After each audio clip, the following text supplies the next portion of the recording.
ప్రభాస్ గారి ఓల్డ్ అవతార్ there is a server down ಆಗడం వల్ల the Raja Saab movie producer T G. Vishwaprasad ಅವರು ಒಂದು ಸ್ಟೇಟ್ಮೆಂಟ್ ಅವ್ರು ಕೊಟ್ಟರು.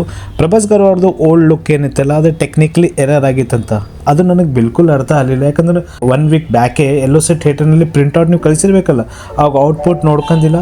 ಮೂವಿ ಡೈರೆಕ್ಟರೇ ಮಾರುತಿ ಅವರೇ ಆ ಮೂವಿನಲ್ಲಿ ಅದು ಸೀನ್ ಎಷ್ಟು ಇಂಪ್ಯಾಕ್ಟ್ ಕ್ರಿಯೇಟ್ ಮಾಡ್ತಿತ್ತು ಅವ್ರಿಗೆ ಗೊತ್ತಿತ್ತು. ಬಟ್ ಅದು ನನಗೆ ಅರ್ಥ ಆಗಲಿಲ್ಲ ಬಾಸ್. ಲಿಟ್ರಲಿ ಅವ್ರು ಯಾವ ಥರ ಸ್ಟೇಟ್ಮೆಂಟ್ ಕೊಟ್ಟರು ಅಂತ ಕೇಸಿ ಅದು ನಿಮಗೇನೋ ಗೊತ್ತಿದ್ದೆ ನಾನು ಕಾಮೆಂಟ್ ಮೇಲೆ ಹೇಳ್ರಿ.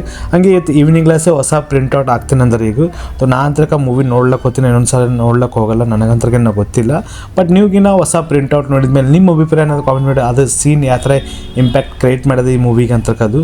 ಒಂದು ಪ್ಯಾನ್ ಇಂಡಿಯಾ ಹೀರೋಗೆ ಯಾವ ಥರ ಓಪನಿಂಗ್ ಇದು ಮೂವಿಗೆ ಸಿಗಬೇಕಿತ್ತು ಬುಕ್ಕಿಂಗ್ಗೆ. ಪೇಯ್ಡ್ ಪ್ರೀಮಿಯರ್ಷನ್ನು ಲೇಟ್ ಮಾಡಿಗೆ ಸಂತ್ರಕ ರಿಲೀಸ್ ಮಾಡಿದ್ರು. ಅಡ್ವಾನ್ಸ್ ಬುಕ್ಕಿಂಗ್ನು ರಾತ್ರಿ 12-1 ಚಾಲೋ ಅಂತರಕ ಮಾಡ್ಯಾರ. ಪ್ರಭಾಸ್ ಗರ್ ಅವ್ರದ್ದು ಯಾವ್ದನ್ನ ಮೂವಿ ರಿಸಲ್ಟ್ ಅಂತರಕ ಬರಲಿ, ಫಸ್ಟ್ ಡೇ ಚಲೋ ಓಪನಿಂಗ್ ಅಂತರಕ ಇದು ಮೂವಿ ಅಂತರಕ ತೊಗೊಂಡದ. ಮೇಕರ್ಸ್ ಕ್ಲಾಸ್ ಒಂದು ಅಫಿಷಿಯಲಿ ಪೋಸ್ಟರ್ ಅಂತಕ ರಿಲೀಸ್ ಮಾಡ್ರಿ. 102 ಕೋಟಿ ಫಿಲ್ಮ್ ಅಂತ ಕಲೆಕ್ಷನ್ ಮಾಡೋದು. ಇದು ಮೂವಿ ಚಲೋ ಕ್ಲೀನ್ ಹಿಟ್ ತೊಗೋಬೇಕಂದ್ರು ಇನ್ನು 300 ಕೋಟಿ ಮ್ಯಾಲ್ ಕಲೆಕ್ಷನ್.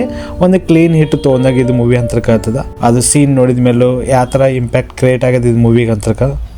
ऑलरेडी हमने बोल दिया, ऑलरेडी कॉशन किया